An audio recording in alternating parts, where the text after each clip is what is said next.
Flamingo book का दूसरा chapter lost spring, ठीक है, जिसके ऑथर हैं एनिस जंग। तो ये हमारी कहानी बेसिकली ये बताती है कि गरीबी के कारण किस तरह बच्चों को सफ़र करना पड़ता है और जो वो चीज़ ज़िंदगी में चाहते हैं वो उन्हें नहीं मिल पाती। इस कहानी के माध्यम से हम दो बच्चों की कहानी पढ़ेंगे, एक है मुकेश और दूसरा है साहिब आलम।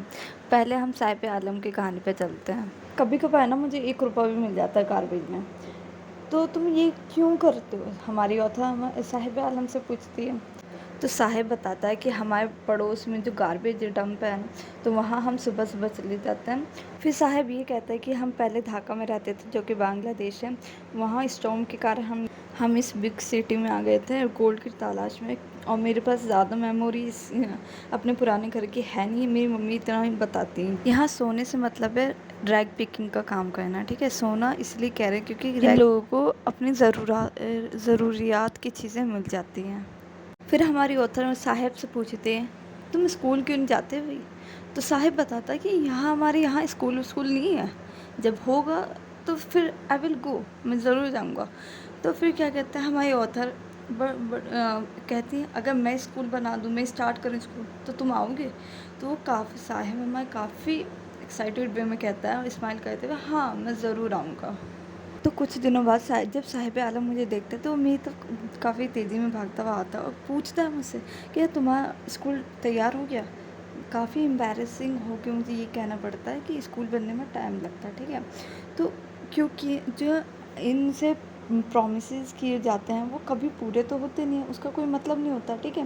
पर जो मैंने प्रॉमिस साहिब से किया, वो कहीं ना कहीं इसकी ज़िंदगी में एक कॉर्नर ले ली, एक जगह बना ली उस प्रॉमिस ने, ठीक है। कुछ महीनों बाद जब मैं इसे जानने लगी साहिब आलम को, तो मैंने उससे उसका नाम पूछा। तो उसने अनाउंस किया अपना नाम साहिब आलम। वैसे तो साहिब को अपने नाम का मतलब नहीं पता था, पर अगर पता होता तो ये हार्डली रिली बिलीव कर पाता अपने नाम से, क्योंकि इसका नाम का मतलब है लॉर्ड ऑफ यूनिवर्स, ठीक है। तो हमारी ऑथर जो है वो ये बताती हैं कि जो हमारे साहिब है और उसकी जो फ्रेंड सर्कल है, वो सुबह सुबह नंगे पैर निकल जाते हैं अपने रैग पिकिंग करने, ठीक है, शाम में आते हैं। तो जब हमारी ऑथर सब एक एक को जानने लगी, तो उन्होंने ये पूछा उनसे कि तुम चप्पलें क्यों नहीं पहनते हो, ठीक है। तो एक ने जवाब दिया कि क्या कहते हैं, मेरी मम्मी मुझे शेल्फ में से निकाल के नहीं देती। तो दूसरे ने ये कहा, जिसने अनमैच्ड शूज़ पहन रखे थे, उसने ये कहा कि अगर इसकी मम्मी दे भी देना तो ये फेंक देगा, ठीक है। तो फिर हमारे एनिस जंग ने कमेंट किया कि क्या कहते हैं, तुमने अनमैच्ड शूज़ क्यों पहन रखे हैं? तो वो काफ़ी एम्बेरस होकर इधर से उधर अपने पैरों को कहने लगा। और तीसरा जो बॉय है वो कह रहा है, आई वॉन्ट शूज़, मुझे शूज़ चाहिए, ठीक है, क्योंकि उसने अपनी ज़िंदगी में कभी शूज़ पहने ही नहीं थे। तो फिर वो ये बताती है, ट्रैवलिंग करते समय उन्होंने काफ़ी कंट्रीज़ में ये देखा है कि बच्चे जो हैं वो नंगे पैर ही गाँव में घूमते हैं, ठीक है। तो ये ऐसा नहीं है कि उनके पास पैसे नहीं है कि वो पहनते नहीं हैं, पर ये एक ट्रेडिशन बन चुका है, ठीक है। फिर वो उदयपुर की एक कहानी बताती है एक बच्चे की, कि जब वो वहाँ गई थी तो वहाँ एक पुराना टेंपल था, जहाँ उस बच्चे के फादर वहाँ पुजारी थे, ठीक है। तो वो हमेशा शूज़ के लिए प्रे करता था।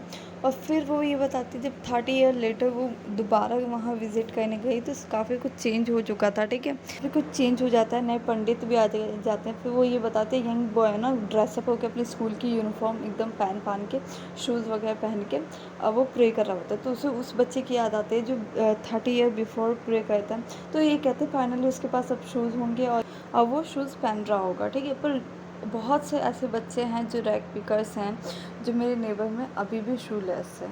तो जब मैं साहिब और उसकी बेयरफुट आर्मी को जानने लगी, तो ठीक है, तो उसने मुझे सीमापुरी के बारे में बताया, जो कि आउटर एरिया है दिल्ली का, ठीक है। वहाँ इलीगली बांग्लादेशी रहते हैं, 1971 में जो आए थे, ठीक है। साहिब भी उनमें से एक है। सीमापुरी में जो है खाली जगह थी, पर अब ऐसा नहीं है, वहाँ 10,000 रैग पिकर्स वहाँ रहते हैं अभी। फिर जो रैग पिकर्स है वो ये कहते हैं कि फूड जो है ना ज़्यादा इम्पॉर्टेंट है किसी एक आइडेंटिटी से ज़िंदगी को जीने के लिए। और ये कहते हैं कम से कम हमें खाना तो मिल रहा है, यहाँ अब यहाँ हमें खाली पेट सोना नहीं पड़ता। और वहाँ उस फील्ड से रहने से बेहतर है हम यहाँ रहे, क्योंकि यहाँ हमें। फिर साहिब कहता है कि समटाइम्स मैं 1 रुपया भी फाइंड कर लेता हूँ। तो एनिस जंग सोचती है कि सिल्वर कॉइन मिलेगा तो ये रुक जाएगा, पर ऐसा कुछ नहीं होगा, कि इसकी और इच्छा होगी कि मैं और ढूंढूँ ताकि मुझे और सिल्वर।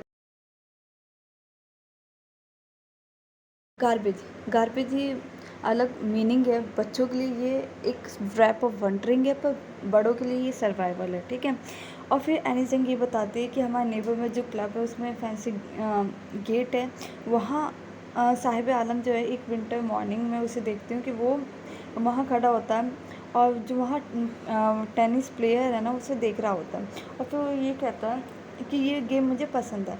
और फिर वो ये भी एडमिट करता है कि जो गेट कीपर है ना वो मुझे स्विंग को यानी झूले को इस्तेमाल करने देते हैं, वो मुझे रोकते नहीं हैं।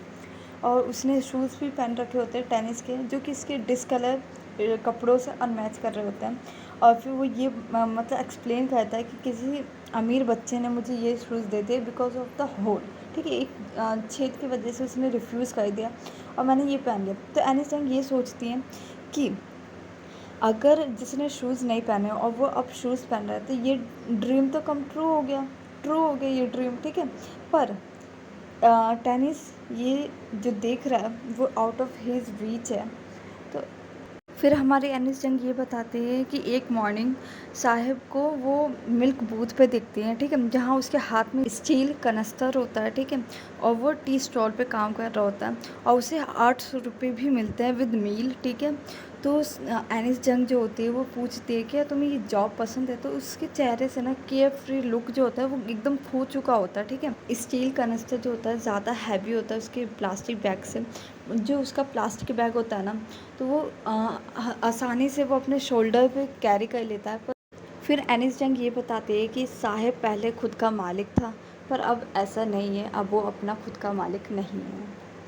चलो यहीं पे हमारा ये चैप्टर ख़त्म होता है। इस चैप्टर का फर्स्ट पार्ट ख़त्म हो रहा है, हम सेकंड पार्ट कल करेंगे जिसमें हम मुकेश की कहानी पढ़ेंगे। Thank you for watching.